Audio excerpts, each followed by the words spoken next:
Nisikilize. Hilo liko nje ya uwezo wangu. Mpangaji yoyote akiingia pale kama ameingia kwenye kaburi lake, sina chochote cha kusaidia. Mume wangu tafadhali.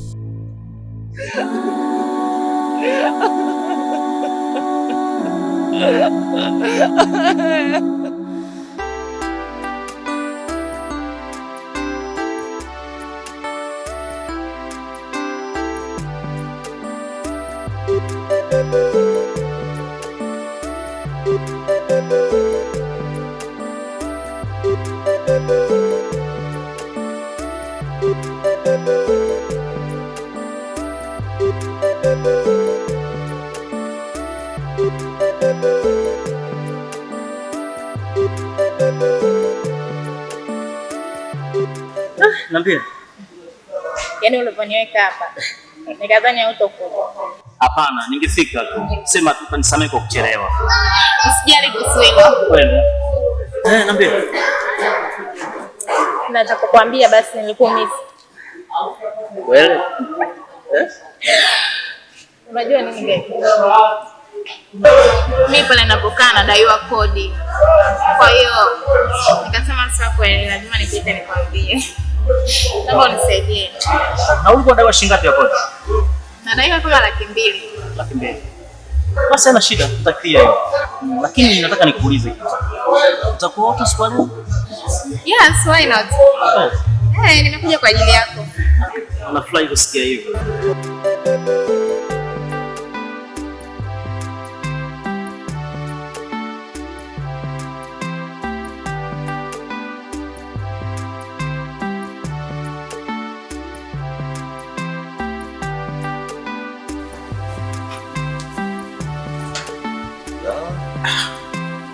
Vipi ndugu yangu?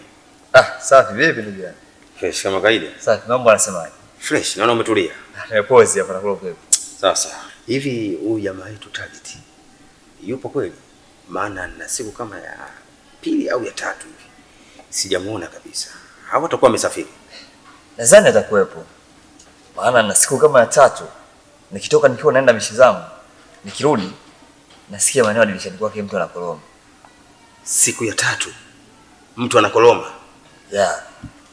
Sasa hii inawezekana vipi? Inawezekana mtu huko ndani akakufa, alafu sasa tufahamu. Hem, twende kwa tukamcheki.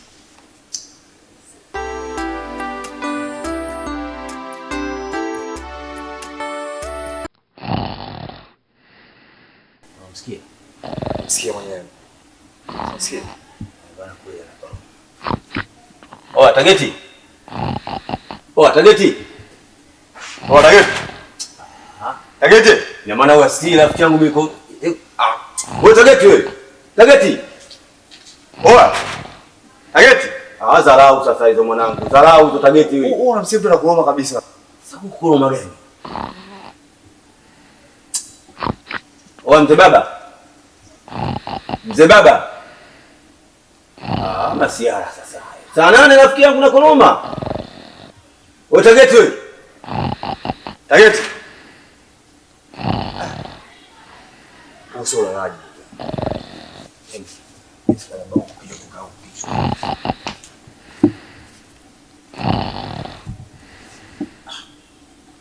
Kwa Target. Tusanakoloma kabisa ndugu yangu. Hii kusudi. Hii kusudi. Ina maana hii mikele yote huku asikii. Oya. Target.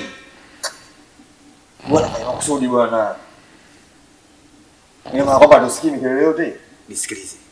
Twende hivi. Twende. Jo.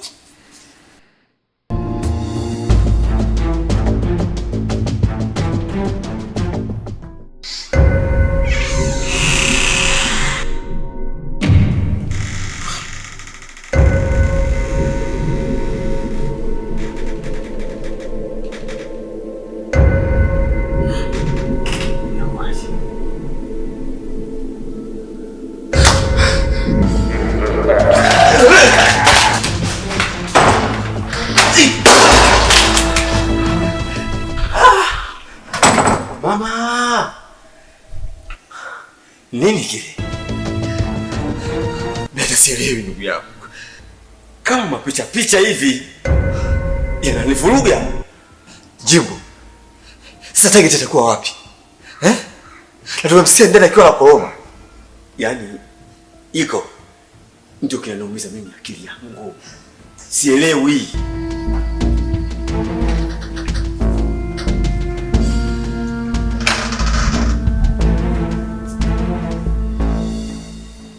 Vipi wanangu? Nilikuwa nimelala nasikia mnaniita kwa mbali. Naambia.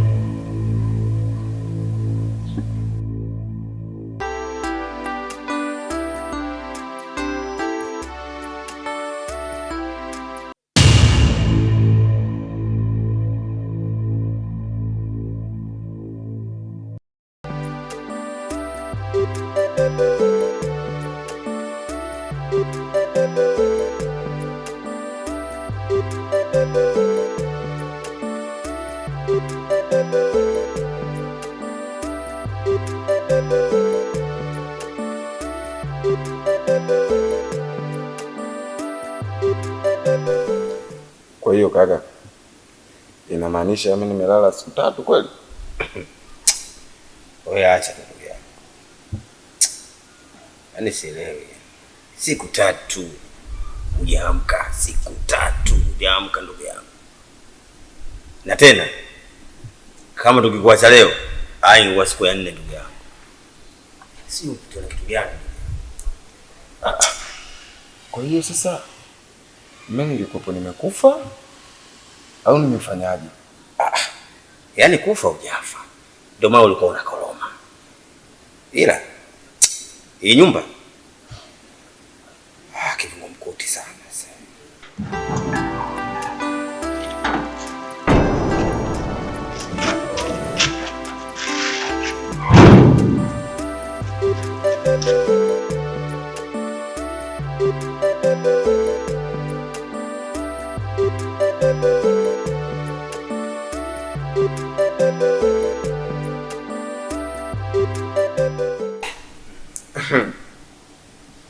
Kaka, ni nyumba kiachana mauzauza?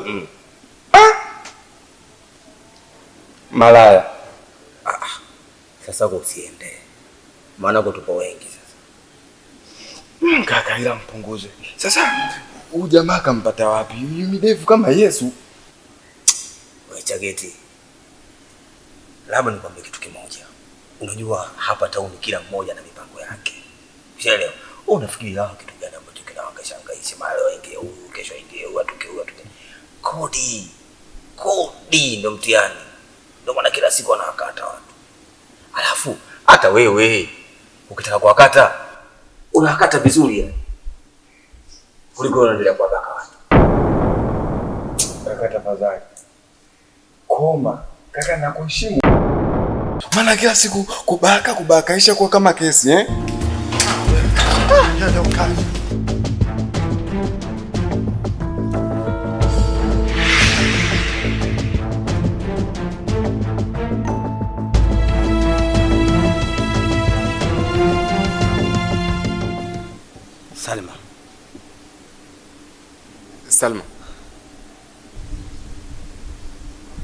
Salma. Vipi?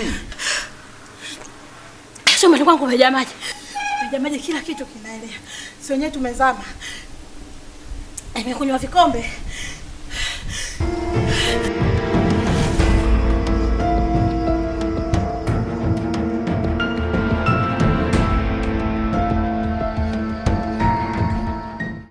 Chenga, nimekuita kwa ajili ya jambo moja tu. Kwenye ile nyumba unatakiwa uhame. Nihame tena? Mbona imekuwa ghafla hivi? Ghafla nini Chenga? Kwa hiyo utaendelea kujudge kwamba yani imekuwa ghafla au utanisikiliza kwa hicho ninachokwambia? Hapana, sijamaanisha hivyo. Ile nyumba ina mauzauza kibao Chenga.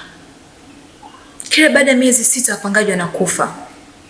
Naelewa kila kitu kinachotukia ndani ya ile nyumba. Na ndio maana hata siku ile nilivyokuja sikuingia ndani. Niliishia nje. Sawa. Lakini baby, hayo yote umeyajuaje? Kwa bado unaendelea kujudge kwamba mimi nimeyajuaje? Hapana, sijamaanisha hivyo. Hebu naomba tuelewane Chenga. Sawa? Sawa. Kwa manufaa yako mpenzi wangu. Bado nakupenda Chenga, sitaki kukupoteza. Ile sehemu sio nzuri. Okay. Tunataka kujua nimejuaje hayo. Nilishawahi kuishi pale hapo nyuma. Kwa nafahamu kila kitu kinachoendelea kwenye ile nyumba. Na mimi sitaki hayo matatizo ya kukute mpenzi wangu. Inatakiwa utoke ndani ya ile nyumba haraka iwezekanavyo. Basi mimi nimekuelewa. Basi vizuri kama utakuwa umenielewa. Sawa. Na safari hii mimi ndo tutafuta nyumba. Yaani safari hii ndo tutafuta nyumba? Mimi kwani siwezi kufanya hivyo? Basi mimi nakusikiliza wewe mpenzi wangu, unatakaje? Basi sawa. Nashukuru kama umenielewa. Sawa mpenzi wangu. Acha mimi niende, tutawasiliana.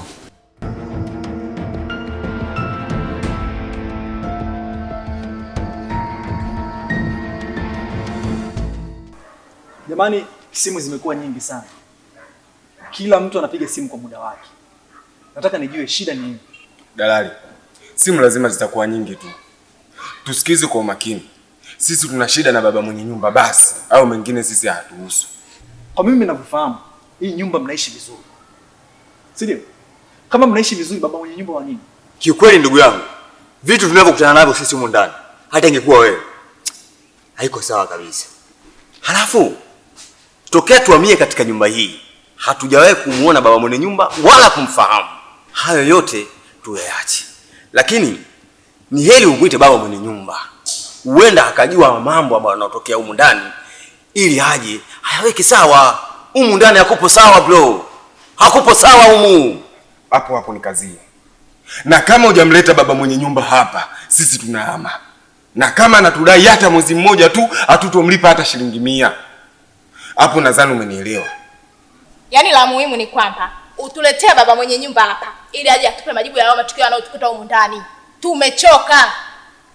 Basi mimi nimewaelewa vizuri sana mlivyonieleza. Kiukweli mimi hii nyumba najua ni nyumba nzuri, haina shida yoyote. Ila kwa kuwa nyinyi ndio mnaishi humu ndani na mmesema kwamba kuna matatizo, mimi nitafanya juu chini nimtafute mwenye nyumba mje mzungumze naye. Mtafute. Inawezekana kweli ni mzuri. Yaani kwa nje, nzuri. Lakini ndani hakuna kitu. Bosi. Huko nilipotoka sio kwema. Wapangaji wameniita, wamenikalisha kikao. Wameniambia kwamba ile nyumba hawawezi kuendelea kuishi kwa maana kuna matukio ya ajabu yanaendelea mule ndani. Sikiliza dalali. Nyumbani kwangu mimi pale hakuna shida yoyote kwa sababu mpangaji sio wa kwanza kukaa hapa. Na wapangaji wengi wanakaa katika nyumba ile. Na mimi manizo sina kabisa. Nadhani unanielewa. Mimi ile nyumba naifahamu muda mrefu. Nimebisha nikamwambia hakuna kitu kama hicho kwa sababu mimi si wamepanga pale watu wengi. Mbona hawajawahi kulalamika kama wanavyolalamika wao? Nani ana mdomo? Nani unamwona anaita maneno mengi?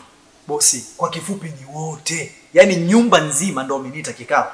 Sio mtu mmoja. Kwa hiyo hii hali inavyoendelea hivi. Na wameniambia kwamba usipoenda wanahama. Anayetaka kuhama mwacha ahame. Mimi nafikiri ungepanga mambo yako. Upate muda japo dakika 5 tu, upite pale, uwasalimie ili wakufahamu, uende hizi kelele zitapungua. Sawa, mimi nitakuja. Unanielewa dalali? Mimi nitakuja. Nikipata muda nitakuja kuwaona. Kwa hiyo nikawaaminisha kabisa kwamba ukipata muda utaenda kuwaona. Nitakuja kuwaona. Mimi naamini ukikufahamu vitu vyote vitaishi. Sawa. Na kwa hili nitakuja. Basi sawa bosi. Mimi nitakuja. Fresh.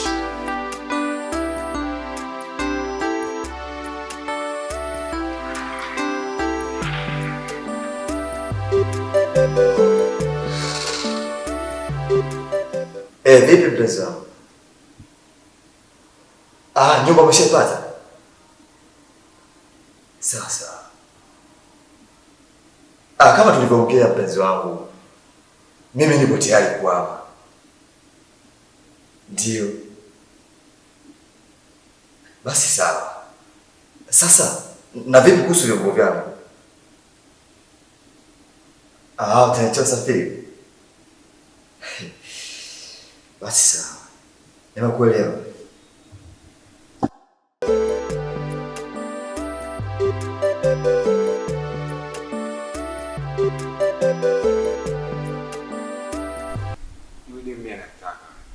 Na isitoshe kwamba yule demu ni msanii tu. Yaani kama anarudi nyumbani saa 6 usiku, basi itakuwa changamoto zake. Lakini mimi sijatongoza. Na siwezi mimi kumtongoza. Yaani kidemu gani kile? Natongoza watu kama wewe vile. Baby, ndugu zangu. Fresh vipi? Naona mmetulia. Tumetulia kiasi. Sasa ndugu zangu, mimi nimekuja hapa na jambo moja tu ambalo nataka niwaeleze. Kesho bwana mimi na Unaama? Kesho mimi naama, kwa hiyo nikaona kuondoka bila kuwapa taarifa ndugu zangu inakuwa sio vizuri kabisa. Mbona ghafla sana hivyo mzee? Isitoshe hata hiyo kodi yake ya miezi 6 hajaimaliza. Unataka kwenda wapi? Hamna ndugu yangu, ni kawaida tu kutokana na kubadilisha upepo tu wa mazingira. Unajua ndugu yangu, labda nikwambie kitu kimoja. Sisi wote ni wanaume, tuambizane tu ukweli. Au sio bwana? Kama umekutana na kitu kizito, ni vyema tukatushirikisha. Unasemaje ndugu yangu? Tatizo hakuna. Sema tu nimeamua kubadilisha upepo ndugu yangu kwa sababu ni movement tu za kubadilisha upepo. Sawa kama upepo. Lakini labda cha mwisho target ni kumwombea heri tu. Sawa? Aende huko anapokwenda kukupanga. Kwa sababu sote sisi hapa hakuna kati yetu hata mmoja aliyojenga hii nyumba. Kwa kifupi hakuna mtu kule kwao hapa. Sawa? Na mimi naamini kabisa mpangaji anautaka chumba basi mfuko wake. Wewe unaweza ukapanga sehemu yoyote. Alafu chenga hata sisi wenyewe tuna muda mchache sana, kila mmoja atasepa hapa. Sawa? Kwa hiyo yani wewe mbele, sisi nyuma. Hakai mtu hapa. Basi sawa, itakuwa ni jambo la heri ndugu zangu, kwa sababu wote tupo katika harakati za utafutaji, na hata mkiona kesho sipo, jue nishaondoka bwana. Basi sawa bwana, mimi nipo ndani. Fresh. Sawa. Mtaalamu, nimekuja bwana. Nimechanganyikiwa kabisa bwana mtaalamu. Wapangaji wanataka kuondoka nyumbani. Wanataka kuhama pale ndani. Tunafanyaje sasa mtaalamu? Ni kweli wapangaji wanataka kuondoka, na katika hilo swala ni kweli tuliwapa dawa ya kuwapumbaza akili, lakini ile dawa imeishiwa nguvu na wale wapangaji wanajitambua, kwa muda wowote wanaweza wakatoka.